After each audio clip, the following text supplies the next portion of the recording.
pessoas que tiraram a sua vida, de pessoas que desistiram de viver, de pessoas que simplesmente se isolaram, que eram pessoas ativas e estão doentes emocionalmente, psicologicamente, por causa deste mal chamado depressão. Ora, nós precisamos encarar de frente como igreja essa situação, porque muitas vezes nós temos alguns dogmas que são religiosos. Por exemplo, que crente não pode ter depressão, crente não pode ficar deprimido, crente não pode passar por essa situação. Se está com depressão é porque está em pecado, se está em depressão é porque não ora. Se orasse, a coisa melhorava. Porque se fizesse um jejum, a coisa melhorava. Se tivesse uma vida com Deus, a coisa melhorava. Também se deixasse, olha só, está desse jeito por causa disso, por causa daquilo. E muitas vezes as pessoas têm dificuldade de expor situações que elas estão passando, exatamente por causa do julgamento religioso ou do dogma religioso de que nós cristãos não podemos ser afetados ou atingidos pela depressão. Olha só que interessante, gente. Eu vim essa manhã aqui para a gente quebrar isso e trazer a nossa realidade. Eu sou gente, você é gente, e gente tem dor de gente, gente tem limitação de gente. Nós podemos pegar resfriados, nós podemos ter depressão, nós podemos ter uma infecção no ouvido, nós podemos, tudo se passa conosco também, porque nós somos pessoas, nós somos gente. Qual é a nossa diferença como cristão? Nossa diferença como cristão é que nós sabemos que nós temos um Deus que nos ajuda, que nos cura, que nos restaura, que nos levanta e que está conosco nos momentos de dificuldade. Nós não estamos sozinhos, mas não estamos isentos de passar por algumas situações. E é interessante que quando nós temos uma doença, uma enfermidade ou um problema que ele passa a ser conhecido, a gente toma as devidas precauções, disso. Eu me lembro, por exemplo, quando passamos agora há pouco tempo, todos nós, pela pandemia, desse vírus aí que levou tantas pessoas, matou. Não vou entrar na questão política do vírus, uns dizem, isso, aquilo, foi o remédio e tal. Não vou, mas é verdade que muitas pessoas morreram. E aquelas pessoas que a gente nem esperava que morreriam. No começo achávamos assim, não, somente os idosos vão morrer. Depois a gente viu pessoas saudáveis também tendo problema com esse vírus. E nós tomamos precauções. Se foram efetivas ou não, não sei, tudo é duvidoso. Mas usamos máscara, usamos distanciamento de pessoas, tentamos estar em lugares não aglomerados. As próprias igrejas de nós aqui também paramos de fazer as reuniões presenciais, fizemos online, tomamos precauções. Inclusive, eu achei muito engraçado que no meio da pandemia, um dia passou por mim uma mulher dentro do carro, sozinha, com 2 máscaras. Essa aí nem vai se autocontaminar, Estava sozinha dentro do carro usando máscara. Então, ok, cada um que sim, Mas o que eu quero dizer é que quando a gente sabe que há uma ameaça, que algo está ali, a gente toma cuidados. A gente começa a perceber muito cedo, Eu lembro a pessoa dizer assim, tô com uma dor de garganta, é Covid, vai ver, Até uma espirrada, parecia um terrorista usando uma bomba, todo mundo sai correndo, Então, a gente ficava atento, porque estava ali, diante dos nossos olhos. A depressão, ela mata, quem sabe até mais, mas como não está nos nossos olhos, como nós não estamos atentos, às vezes nós não detectamos sinais depressivos que começam a acontecer na nossa própria vida ou na vida das pessoas que estão perto da gente, até que ela se instala e aí traz dano. Então eu queria hoje compartilhar isso com vocês, Estudos hoje globais, não preciso trazer aqui, mas a própria Organização Mundial da Saúde está alarmada. Inclusive, já que eu falei de pandemia, já que eu falei de isolamento social, houve um aumento considerável de níveis de depressão depois da pandemia. Talvez você já viu isso escrito nos lugares, pessoas, por causa do isolamento, por causa do medo, por causa do trauma, por causa de pessoas que perderam pessoas. O nível de depressão a nível mundial aumentou consideravelmente. Há um estudo que diz que naturalmente na população brasileira 1/3 das pessoas tem sinais de depressão. Imagina, 1/3, uma terça parte de toda a população brasileira tem sinais de depressão. E muitas vezes, há algum tempo, a gente achava que depressão era coisa de velho. Depressão era coisa já de adulto. Depressão era coisa de pessoas que já passou dos 50 anos, meia idade para frente. Não, nós estamos diante de uma realidade que a depressão não tem idade para se alojar. É verdade sim que os adultos com 50 anos, 40, 50, depois disso, começa a descer a ladeira, a gente tem mais alguns outros ingredientes que podem gerar essa depressão. Nós vamos falar deles aqui daqui um pouquinho, mas não é difícil acharmos jovens deprimidos, jovens com 25 anos, 23 anos, 22 anos, até mesmo adolescentes com 16 anos dizendo: ai, já estou cansado de viver, com 16 anos, e pensando em tirar a sua vida, e pensando que nada mais é colorido para frente, que tudo é cinza, que nada tem gosto, nada tem valor. Gente, a gente às vezes fica pensando: meu Deus, como que pode? Nem saiu da fralda direito, nem viveu ainda, já está cansado. E às vezes a gente acha que isso é uma besteira, acha que isso não, isso aí é frescura, é besteira, mas não entende que aquilo é sério e pode causar uma tragédia nas casas. Então nós encontramos crianças deprimidas, crianças com depressão, com todo o quadro de depressão já instalado, com 12, 13 anos de idade. É um mal que, como igreja, nós temos que nos levantar e encarar de frente. Assim como a gente ora por uma pessoa que está com câncer, assim como a gente batalha por uma pessoa que está doente, assim como a gente batalha por alguém que precisa de uma libertação financeira, de um mover sobrenatural, assim como a gente zela por algumas coisas, nós temos que olhar também para as doenças da alma. Estão entendendo o que eu estou falando? E tirar esse tabu. Ei, pastores ficam com depressão, líderes ficam com depressão. Ai, meu Deus, mas como? Ei, depressão não tem nada a ver com estar cheio do Espírito Santo. Depressão não tem nada a ver com estar em pecado ou não estar em pecado. Você acha que Elias estava em pecado? Uma semana antes, ou alguns dias antes, o texto diz: logo depois que Elias enfrentou os profetas de Baal, os matou, levantou uma oferta ao Senhor, Deus respondeu por fogo. Ei, o homem desse estava no ápice do seu ministério, talvez a ação mais forte bíblica do ministério, Deus trazendo justiça, usando a vida dele. Era seca na terra, ele diz: vai haver chuva, e ele ora, e vem uma nuvem do tamanho da mão do homem, e de repente vem água sobre toda a terra. Os profetas de Baal são mortos, os postes ídolos são derrubados. Talvez o momento mais forte do ministério de Elias.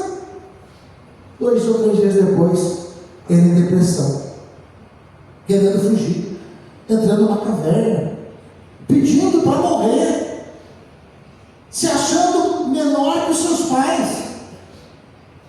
Então não tem nada a ver com ser cheio do Espírito Santo ou não ser.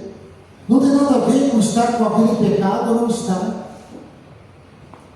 O que eu quero hoje é desmistificar o que muitas vezes o julgamento religioso faz pessoas sofrerem. A depressão nem sempre ela é visível. Às vezes você vê ali, chega na igreja e diz: meu Deus, como eu gosto da embaixada, a recepção é tão calorosa, e está ali os irmãos na porta, recebendo você com alegria, com um sorriso no rosto, dizendo: bem-vindo, bem-vinda. Talvez, não estou dizendo que isso está acontecendo, mas talvez a gente não saiba, mas uma dessas que está sorrindo e te abraçando, está passando por depressão. E a gente precisa estar atento, porque não é porque está lá, ministrando, ajudando, pode estar passando, porque nem sempre é uma coisa visível. Vocês estão entendendo o que eu estou falando? Amém? Olha só. Por que as pessoas passam e por que a depressão muitas vezes se aloja? Isso é um estudo muito grande.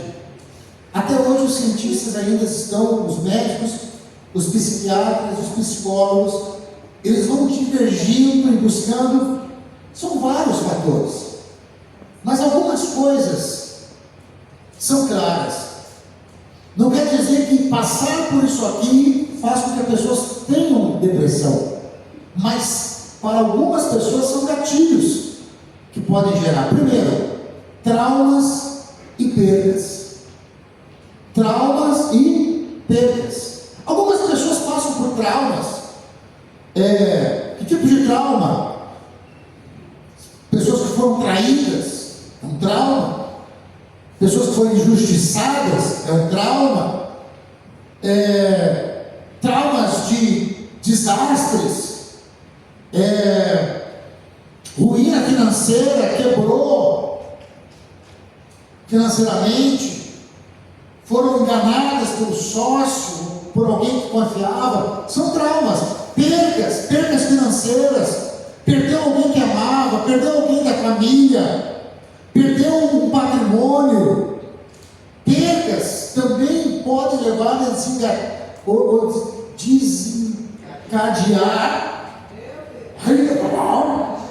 desencadeia a língua desse pastor, desencadear um período de depressão, um período depressivo, uma depressão forte. Quer ver uma coisa que a gente não presta atenção, mas nós, imigrantes, estamos muito sujeitos a ter períodos de depressão. Por quê? Por mais que você desejou vir para os Estados Unidos, por mais que você planejou vir, porque algumas pessoas planejaram, outra quando viram estava aqui, né? Amanheceu aqui, ou deu até que estava na cabeça quando disse que viria, né? Ou foi porque o outro foi. Mas por mais que você desejou, planejou, mas que era um desejo, que você não está arrependido de ter vindo, mesmo assim, houve uma ruptura. Porque a padaria que você comprava pão já não é mais a mesma, né? O médico que você tinha que resolveu seus problemas, que sabia que era só uma apresentação, resolvia desde unha de pé até câncer. Aquele médico que te ajudava não é mais o mesmo. A vizinha do lado que ajudava a cuidar da criança, a tia, né? Toda aquela rede de apoio familiar, que era a tia, o tio, a sogra, o sogro e tal, já não tem mais, ficaram lá. Então houve uma ruptura. Você tinha que ter uma ruptura com o seu país também. Você saiu de uma cultura, foi colocado em outra cultura. Então, para muitas pessoas, elas dizem: eu não estou entendendo porque eu estou me sentindo sozinho. Eu não estou entendendo porque nessa solidão. Eu não estou entendendo porque aqui parece que as coisas são tão coloridas. Né? Eu lembrei aquela música, uma música bem antiga. O sabiá daqui não subia, não assobiava de lá. Tinha uma coisa assim, as árvores aqui não são coloridas como era. Isso é bem velho, isso aí, né? Não é da tua época, não, né? Mas os mais velhos não lembram dessa. E aí, não é que ela sabe toda letra. Aí, olha só. Aí o que acontece? A gente não é a mesma coisa. Houve uma ruptura. E às vezes você está se sentindo sozinho, está com solidão, né? Ou se sentindo desgostoso, você não sabe, mas é um nível de depressão. Tem razão. Houve uma ruptura. É uma nova vida, é uma nova cultura, é uma nova língua, é uma nova forma. Você desconectou algumas coisas. Outro gatilho de depressão é medicamentos. Alguém já disse que se a gente ler a bula de qualquer medicamento, você não toma de jeito nenhum. Principalmente se você for ver os efeitos adversos. Parece que eles pegam tudo lá, né? Desde coceira até infarto, tudo pode dar todo tipo de medicamento. Eles querem se proteger de tudo. Se tu tomar isso aqui, melhorar um pouquinho aquilo ali, mas olha, piorar isso, piorar aquilo. Obviamente que a gente tem que tomar os medicamentos, mas os medicamentos, eles são drogas. E toda droga traz alteração no nosso corpo. E às vezes as pessoas entram em depressão por causa de medicamentos, não sabem. Mas medicamentos podem estar gerando. Assim como também o deixar de tomar medicamentos. Pessoas que tomam medicamento por muito tempo, param de tomar medicamentos, é igual a um drogado que fica passando por, quando para de tomar, abstinência também de medicamento. E isso pode ser um gatilho de depressão. Um outro gatilho de depressão, que às vezes a gente não percebe, hormonal. Depois dos 40, é igual abrir a coca e deixar ela aberta. Fica doce, mas o gás vai indo embora. Entendeu? A gente não tem mais aquele gás. Os hormônios vão mudando. Sabe aquela coca que está uma semana aberta na geladeira sem tampa? Você mexe assim, até se chama uma bolinha, mas quando você vai tomar não sente mais gás? Normal. É ladeira abaixo para os homens aí. Não, mas as mulheres têm menopausa, o homem também tem. Aí esse leão que hoje está um gatinho, né? Que não sai do sofá, que está cansado, que não dá conta. Ai meu Deus, tem que levantar. Não é, muitas vezes é hormônio, está faltando. Né? Há mudanças hormonais. A mulher tem muitas mudanças hormonais também, mas os homens também têm. E a gente tem que olhar isso aí, porque isso pode gerar depressão. Já ouviram falar da depressão pós-parto? Já ouviram falar disso? É frescura. Não é. Mulheres passam por depressão pós-parto, não todas, mas algumas passam. Às vezes, logo depois do parto, às vezes 2 ou 3 meses depois do parto, e já há casos, inclusive, há mais de 1 ano depois de dar o parto, depois de nascer, né? Manifesta a depressão pós-parto. Porque a gente sabe que uma gravidez, ou gerar uma gravidez, os médicos já mostram que isso mistura toda a parte hormonal da mulher. É toda uma reorganização. Então, existe também depressão hormonal. Né? Existe também um outro gatilho que é a velocidade das mudanças. Nós estamos vivendo um tempo, gente do céu. Essa semana eu estava assistindo alguns empreendedores dessa geração, e aí vendo ali algumas aulas e tudo, porque eu estou tentando me atualizar, mas eu estou quase desistindo já, porque eu acho que já fiquei muito para trás, não alcanço mais esse pessoal. Aí tinha lá falando o maior especialista de tráfego pago.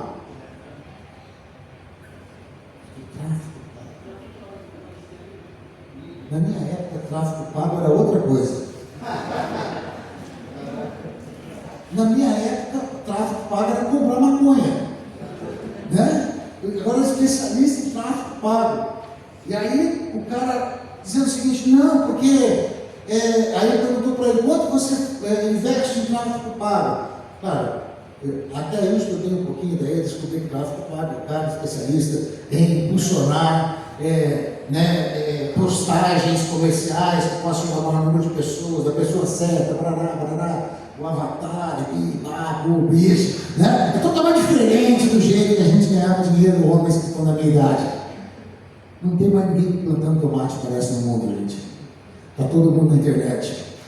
Então a forma que a gente ganhava dinheiro 20 anos atrás, 15 anos atrás, é completamente diferente. Eu fico me achando um ET no meio desse pessoal falando. E eles aqui e tal. E aí diz, quanto é que você investe no tráfego pago?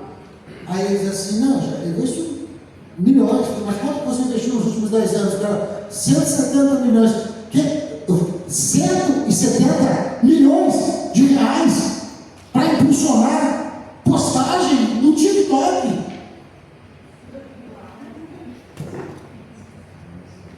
Tá certo que ele falou nos últimos 10 anos, mas dá 2 milhões e pouco por mês.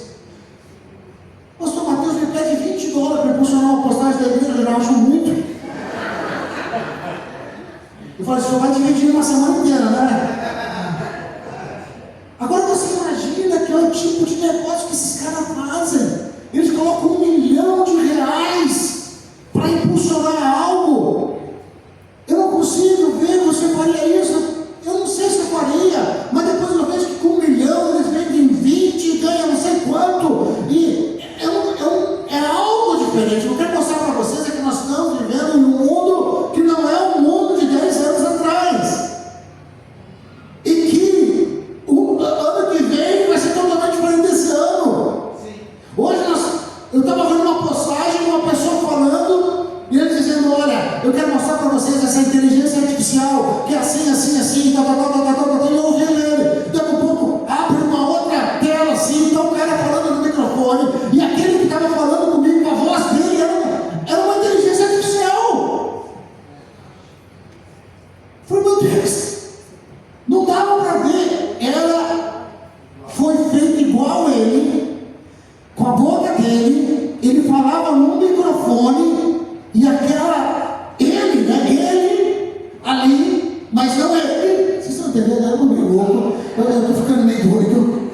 Eu estou. Meu Deus do céu, gente. Imagina, se já deu confusão nas campanhas passadas. Imagina que esse negócio aí vai botar um cara falando que vai roubar todo mundo. Apesar que isso não assusta mais ninguém, mas sei lá, vai falar outra coisa. Imagina para onde é que nós estamos indo. Eu estou dizendo isso para você porque a velocidade das mudanças gera em nós um sentimento de não pertencimento. E daqui a pouco você começa a ficar deprimido por isso. Velocidade de mudanças, exigência da nova tecnologia, exigência da nova sociedade, exigência das mudanças. Tem pessoas que estão deprimidas por causa disso. Então são muitos gatilhos que podem gerar um sentimento de incapacidade também. Estão comigo aqui? Eu estou dizendo isso para vocês, gente, porque você pode estar passando por um nível de depressão e não sabe. Talvez você está passando por um cansaço, um nível de depressão. Nós vamos ver agora algumas coisas, e você não sabe. Quando a gente não sabe o que é mais difícil de combater. Quando a gente sabe o que é, a gente pode tomar posicionamento para a gente voltar a estar curado, a fazer aquilo que Deus nos chamou para fazer. Alguns sintomas, então: humor deprimido, passa a maior parte do dia sem humor. Aquele que tinha humor agora não tem mais. As coisas que você via com facilidade lá atrás não tem mais graça. Sintomas que a gente está com algum nível de depressão. Perda de interesse nas atividades. Qual atividades? Qualquer uma. Atividades que você fazia antes, ou esportivas, ou de passeio, ou de ir numa reunião social, de ir num aniversário, de ir num casamento. Não vai você, não vai você. Não, eu sei que às vezes tem coisa que é chata mesmo, mas tudo. Você está entendendo o que eu estou dizendo? Perda desse interesse de atividades, perda de peso ou ganho de peso. Poxa, eu fiquei pensando, eu podia pegar essa depressãozinha de perda de peso. Essa aí até eu vou dar mão para ela. Um pouquinho, mas no meu caso é ganho. Então não tem jeito. Insônia, dificuldade, né, de dormir, baixa autoestima, falta de concentração, falta de paciência. Você não consegue ler mais de 4. Não, outra coisa. Não, para aqui. O controle chega a esquentar na mão de tantos canais. Gente, eu sou velho pra caramba. Eu só olho ali pro. É nóis.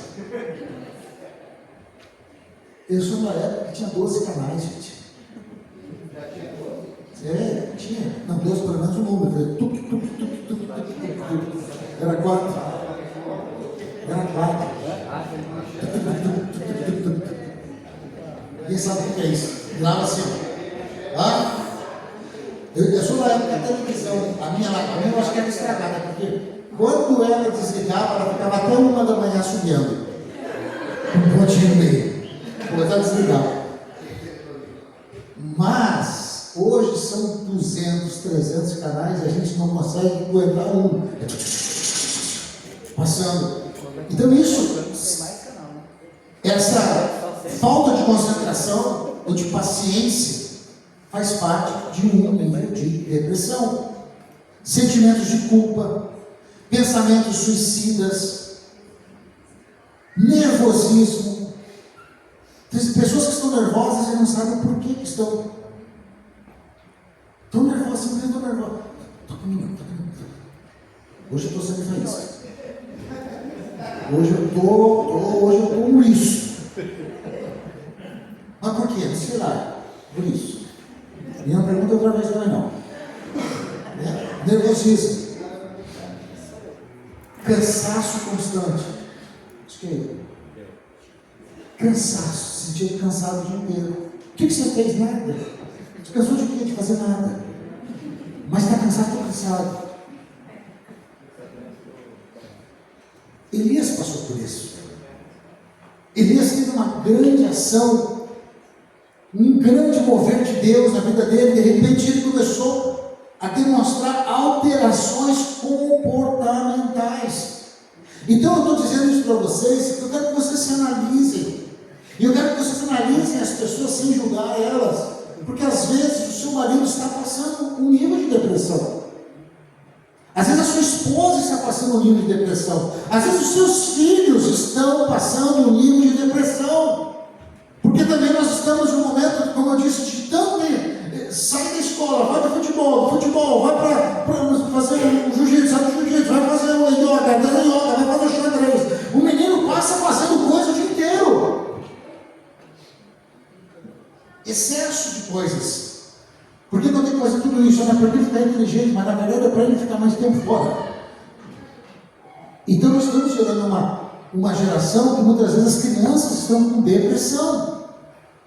O que elas queriam? Só brincar. Elas não estão tendo tempo mais para brincar. E a gente tem que cuidar. E eu gostei demais que eu estava vendo os vídeos e as fotos do nosso retiro de crianças aqui. Teve ministrações, elas estavam aqui recebendo de Deus. Mas vi elas brincando lá fora. Gente, vocês não têm noção o quanto brincar é curativo para a depressão. Nós temos que voltar a brincar. Nós somos adultos, nós temos que voltar a brincar. Achar alguma coisa que é brincadeira para você. Isso cura depressão. Então Elias apresentou alterações, já estou indo para o final aqui. Primeira alteração que mostra, 1 Reis 19:9 diz assim que ele entrou numa caverna e aparentemente não tinha vontade de sair dali. Isolamento. Primeira coisa que às vezes a pessoa que está passando por depressão é a vontade de se isolar, quer ficar sozinho, não quer ir na igreja, não vou no seu aniversário, não quer falar com ninguém, não quero ver ninguém. Será que só eu já passei por isso? Toca o telefone, chega até dar um. Ai, meu Deus, eu tenho que entender alguém. Quem que está tocando? Eu não sei, mas eu tenho que é alguém, eu tenho que entender alguém. É alguém. Elias passou por alterações no humor. 1 Reis 19:4 diz assim: toma agora o sangue na minha alma. Imagina o cara que estava matando, que vontade de morrer agora. O que estava vencendo, está com vontade de se entregar. Alterações. Nós estamos gerando também aí uma nova geração de pessoas que tem um ânimo doble. Na psicologia tem um nome, isso aí é bipolaridade. Tudo nada, uma hora está sorrindo para todo mundo, outra hora está com raiva de todo mundo. Você tem que saber a hora que você está chegando, tem que olhar, deixa eu ver qual é o polo que ele está, negativo ou positivo. Porque de manhã, de noite é outra. Ei, está cheio de crente bipolar. Pede perdão e pega de novo. Uma hora está rindo, sorrindo para você, te amando, outra hora fica nem olhando na sua cara. Crente bipolar. Olha só o que ele passou também. Baixa autoestima. Ele vai dizer lá em 1 Reis 19:4, não sou melhor do que os meus pais. Sou nada, sou ninguém, sou uma fraude, não tenho capacidade, negação. Quando a pessoa começa, é mais uma que mostra que você está em um processo de depressão. Outra coisa, sonolência excessiva. Chegou na caverna, chegou no zimbro, dormiu. Chegou na caverna, dormiu. O anjo chegou, dormiu. O anjo deu comida, dormiu de novo. Sonolência excessiva. É aquela síndrome do avestruz, né? Enfiar a cabeça no lugar e deixar o vento passar. Dormir para ver se, quando eu acordar, as coisas estão tão diferentes. Mas isto, a gente precisa dormir. A gente precisa dormir bem. Mas quando é causado por uma enfermidade, a gente tem que prestar atenção nisso. Inquietude. Certos pensamentos se repetem constantemente na cabeça. Pensamentos negativos que parece que tem um chiclete na cabeça da gente. Tem que separar dessa desgraça. Tem que separar dessa desgraça. Tem que largar esse homem. Tem que largar essa mulher. Tem que sair não sei do quê. Tem que... Pensamentos que são negativos e que você deixa eles ficarem e eles começam a ficar permanentemente guiando a sua vida. Olha só, Deus pergunta, fala com ele diz, só eu sobrei, oh meu Deus, Senhor dos Exércitos, eu estou aqui, Jezabel quer me matar agora, olha o texto exatamente, vírgula por vírgula. Passa mais um tempo, o anjo da comida, né? Pergunta de novo, ele repete tudo de novo, vírgula por vírgula. Só eu estou aqui, Jezabel quer me matar, Senhor dos Exércitos, porque todo mundo foi, só eu fiquei. Ele repete tudo, o negativo já colou na cabeça dele.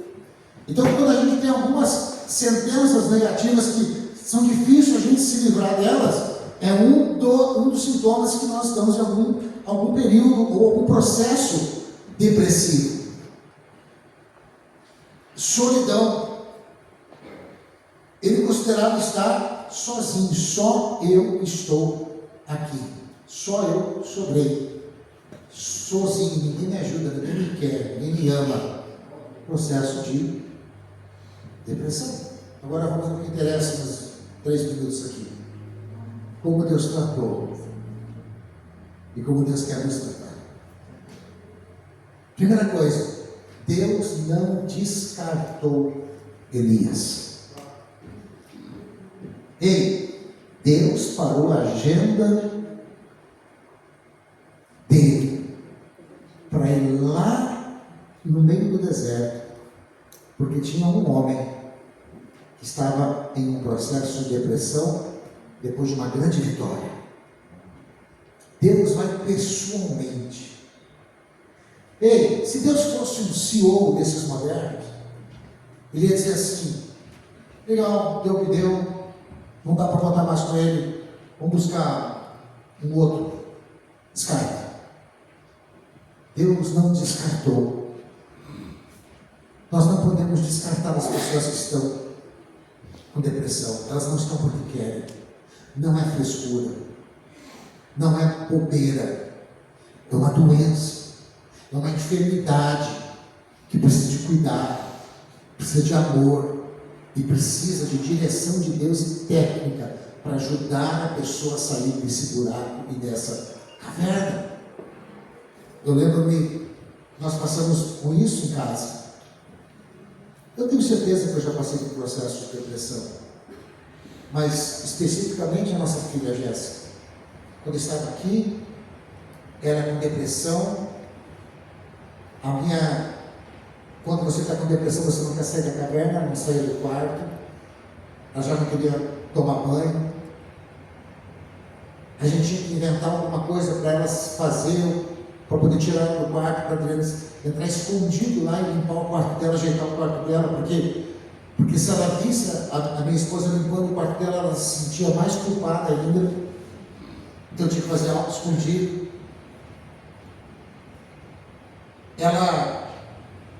O médico disse assim, olha, a depressão da Jéssica é uma depressão que gera cuidados. E vocês têm que ficar sempre de olho nela, porque ela tem alguns sintomas de suicídio. E ela pode tirar sua vida. Ela queria ficar sozinha. E a gente teve que trabalhar nisso. E eu vou compartilhando com você aqui algumas coisas que aconteceu. Primeira coisa, nós não descartamos ela. É nossa filha. Nós não vamos abrir mão da nossa filha. Nós estávamos com ela. Nós trouxemos ela para perto.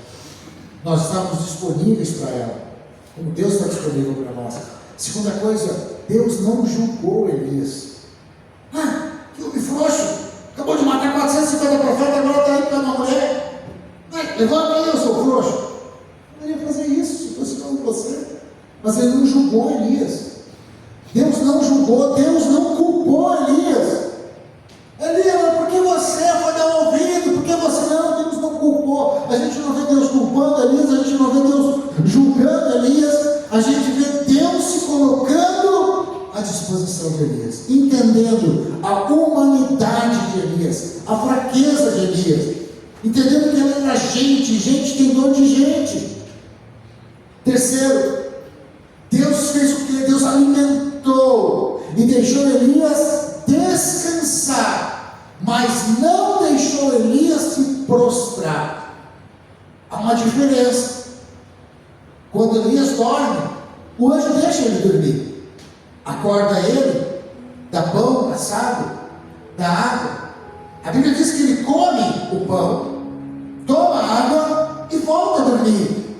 O anjo não diz: ei, não, eu não pode água, não, Deus deixa ele dormir. Porque o texto diz que depois o anjo toca e oferece alimento. Se ele oferece alimento depois, é porque deu tempo dele dormir e ficar com fome de novo. E o anjo fica do lado esperando o tempo dele. Mas olha só, tanto no primeiro momento como no segundo momento, se você ler o texto, vai dizer assim: que o anjo toca em Elias e diz: levanta-te, tem pão e água e come. Sabe o que eu aprendo aqui? Quando a pessoa está em depressão, você tem que suportar muitas vezes o que ela está passando, mas você não pode deixar ela se prostrar. Não é para ficar dando pãozinho na boca, deitadinho, não. Não é para dar, abre um pouquinho aí, a gente botar um pouquinho de água. Não, levanta para comer. Eu estou entendendo o que você está passando, mas não é prostrado. Você pode dormir, você pode descansar, mas levanta, come um pouco aqui. Deus não deixou ele se prostrar, não deixou ele entrar no comportamento de vítima. Versículo 7, ele diz agora: pega esse pão e caminha, e anda, porque é longe a sua caminhada. E é algo que eu aprendi, quando eu li isso aqui, eu lembrei da Jéssica. Uma pessoa que está passando por um período de depressão, ela precisa ser colocada em movimento. Ela precisa ser colocada em movimento. Tem hora que ela vai dormir, tem hora que ela vai descansar, mas tem hora que você tem que colocar ela em movimento. Eu lembro de algumas noites aqui no Walmart da Hillsboro, por 441. Agora não é mais assim, mas teve uma época que ele era 24 horas. Ele não fechava à noite. E nós saímos 2 horas da manhã com a Jéssica, porque ela não dormia, ela saiu da depressão. Então a Adriana inventava que tinha que comprar alguma coisa que esqueceu, porque não podia dizer que era por causa dela. Ai, vamos lá, filha, vamos lá, que eu tenho que comprar isso aqui. Mas mãe, não, vamos lá. E via nós 3 com o Walmart, parecia que zumbi, andando, olhando as coisas nos corredores, caminhando nos corredores, caminhando para lá, caminhando para cá. E ela vendo as coisas coloridas, ela vendo e perguntando: o que você acha disso? E levava lá: o que você acha disso aqui para o cabelo? O que você acha daquilo lá? Tudo para manter ela em movimento. Ei, tem uma palavra para você. Se você está debaixo de um processo de depressão, seja qualquer nível, não para. Não para. Você mantém o movimento. Mas eu estou desempregado, sai de casa. Caminha. Entra aí no Starbucks, senta um pouco lá, vai no outro, visita alguém. Não para. No caminho Deus vai abrir portas para você. Não para. Não se prostra. Gasta o tempo que você precisa dormindo. Se alimenta. Mas levanta e se mantenha em movimento. O que Deus mais fez com ele? Não deixou ele esquecer do seu chamado. Não deixou ele esquecer da sua importância. Ele disse assim: o que tu fazes aqui? O que você faz aqui? Olha como é que Deus falou com ele. Gente, coisa linda é Deus. Diga assim: coisa linda é Deus. Por isso que a Bíblia chama ele de Pai. A Bíblia diz que veio um forte vento, quebrou as pedras, a ventania, mas Deus não estava na ventania. A Bíblia diz que veio um terremoto, mexeu tudo, mas Deus não estava no terremoto. A Bíblia diz que veio um fogo consumidor, mas Deus não estava no fogo. Presta atenção, Deus já se manifestou como vento impetuoso na Bíblia? Quem conhece a Bíblia aqui? Já se manifestou como vento impetuoso? Amém. Deus já se manifestou através de terremoto? Sim ou não? Não teve um terremoto que abriu porta de cadeia aí? Sim. Deus já se manifestou como fogo? Sim ou não? Sim. Deus estava mostrando que Ele pode se manifestar em muitas coisas, mas Ele sempre vai se manifestar naquilo que você precisa. Então veio uma suave brisa e mansa, e Deus estava ali. Tem hora que Ele vai ser seu fogo, tem hora que Ele vai ser o seu terremoto, tem hora que Ele vai ser um vento impetuoso, mas quando precisar, Ele vai ser o ombro amigo, um sussurro suave, uma mão no seu ombro, entender a sua fraqueza e dizer: o que você está fazendo aqui? Quando Ele pergunta isso para Elias, foi uma pergunta de coach, sabe? O que você está fazendo na caverna? Não tinha nada a ver com a caverna, não tinha nada a ver com a bruna, tinha a ver com o chamado dele. Naquela hora ele pensa: não foi para isso que me chamou. E imediatamente ele disse: então agora vai caminho, unge um rei para Síria, unge um rei para Israel e unge um profeta para continuar tudo o que você está fazendo. Sabe o que ele diz? Eu preciso de você, eu quero te usar, ainda há muita coisa para acontecer. Levanta, porque quando você se coloca a fazer aquilo que Deus te chamou, a depressão fica na caverna e você sai. Eu queria que você ficasse em pé nesse momento.